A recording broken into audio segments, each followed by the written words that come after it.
With Doubtnut, get instant video solutions to all your maths, physics, chemistry, and biology doubts. Just click the image of the question, crop the question, and get instant video solution. Download Doubtnut app today.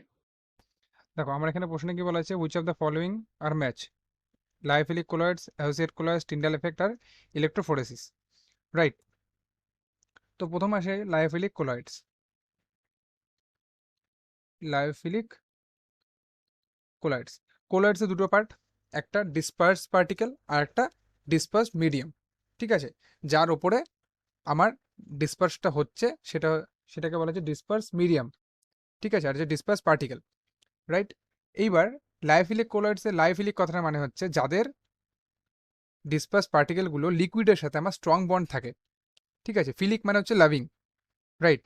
তো যাদের লিকুইডের সাথে আমার strong bond থাকে disperse পার্টিকেলে, তাদের বলে লাইফিলিক কোলয়েডস, right? এবার লাইফিলিক কোলয়েডসগুলো কি হয়? লাইফিলিক কোলয়েডসগুলো রিভার্সিবল সল হয়। রিভার্সিবল সলস, লাইফিলিক কোলয়েডদের রিভার্সিবল সল বলা হয়। কারণটা কি? কারণটা হচ্ছে যদি dispersion medium is separated from disperse phase, ঠিক আছে? তাহলে একটা ডিসপার্স ফেজ মানে ওই পার্টিকেলের একটা ফেজ আর একটা ডিসপার্স মিডিয়াম, যদি ডিসপার্স মিডিয়াম ডিসপার্স ফেজের থেকে আমার যদি সেপারেট হয়ে যায়, তাহলে লাইফিলিক কোলয়েডস বা লাইফিলিক সলদের কি করা হয়? আবার পুনরায় রিকনস্ট্রাক্ট করা যায়। লাইফিলিক সলকে আমরা রিকনস্ট্রাক্ট করতে পারি কি করে? Simply remixing with the dispersion medium, ঠিক আছে? তাহলে রিভার্সিবলি আমরা সেই কলয়েডে আমরা তাকে আনতে পারি, কোলয়েডের ফর্মে আনতে পারি, ঠিক আছে? কোলয়েডের ফর্মে আমরা পুনরায় আনতে পারি বলেই একে রিভার্সিবল সলও বলা হয় লাইফিলিক কোলয়েডসের, ঠিক আছে? যদি ডিসপার্স মিডিয়াম আর ডিসপার্স ফেজটা যদি সেপারেট থাকে, তাহলে কি করা হয়? লাইফিলিক সল can লায়োফিলিক colloids can reconstituted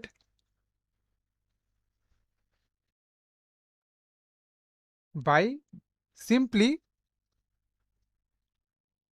remixing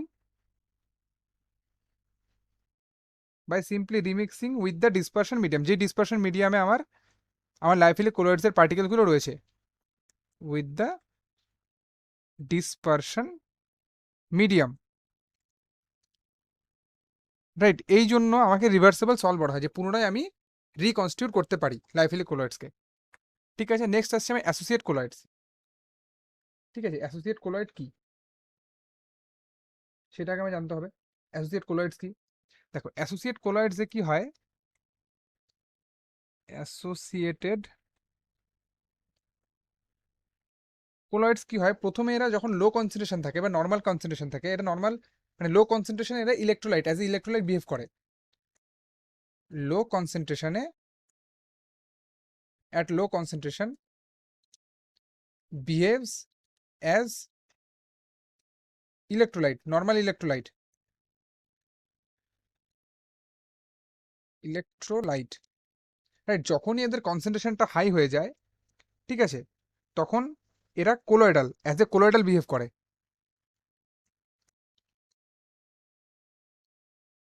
but high কনসেন্ট্রেশনে কি বিহেভ করে? Behaves as colloids, right? এইবার কি হয়? এবার যখনই হাই কনসেন্ট্রেশন হয়ে যায়, তখন কি হয়? এরা অ্যাগ্রিগেটেড হয়ে যায়। At high concentration they form aggregated particles. At high concentration they form aggregated বা অ্যাসোসিয়েটেড পার্টিকলস, অ্যাগ্রিগেটেড পার্টিকলস, যেটাকে বলা হয় আমার কি বলা হয়? মাইসেলস, ঠিক আছে? অ্যাগ্রিগেটেড পার্টিকলসগুলোকে একসাথে বলা হয় মাইসেলস, রাইট? তাহলে আমার লাইফিলিক কোলয়েডস কি হবে? লাইফিলিক কোলয়েডস হচ্ছে আমার রিভার্সিবল সল, ঠিক আছে? অ্যাসোসিয়েট কোলয়েডস হচ্ছে মাইসেলস, একদম ঠিক। দেখো আর টিন্ডাল এফেক্ট কি? টিন্ডাল এফেক্ট হচ্ছে স্ক্যাটারিং অফ লাইট বাই কোলার পার্টিকেলের একটা ক্যারেক্টারিস্টিক্স রয়েছে, ঠিক আছে? একটা ক্যারেক্টার রয়েছে, একটা মানে প্রপার্টিস রয়েছে, যেটা কি এরা লাইটকে স্ক্যাটার করতে পারে, যেটাকে টিন্ডাল এফেক্ট বলা হয়। তাহলে টিন্ডাল এফেক্টটা আমার কারেক্ট। ইলেকট্রোফোরেসিস, তাহলে টিন্ডাল এফেক্টটা আমার কিসের প্রপার্টি? স্ক্যাটারিং অফ লাইট, কোলয়েডসের, যেটা দিয়ে আমরা কোলয়েডসকে চিনে থাকি বা ক্যারেক্টারাইজ করি, টিন্ডাল এফেক্ট, রাইট? তাহলে scattering of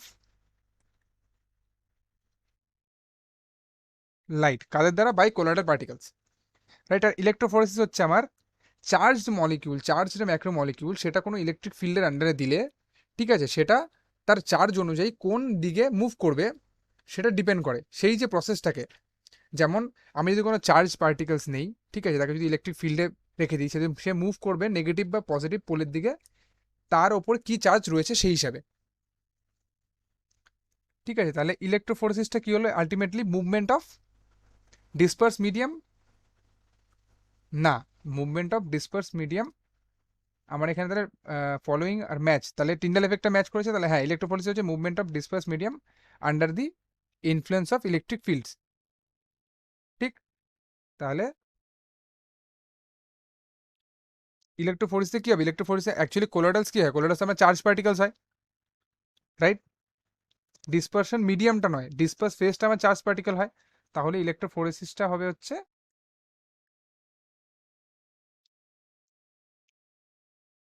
movement of dispersed phase under the influence of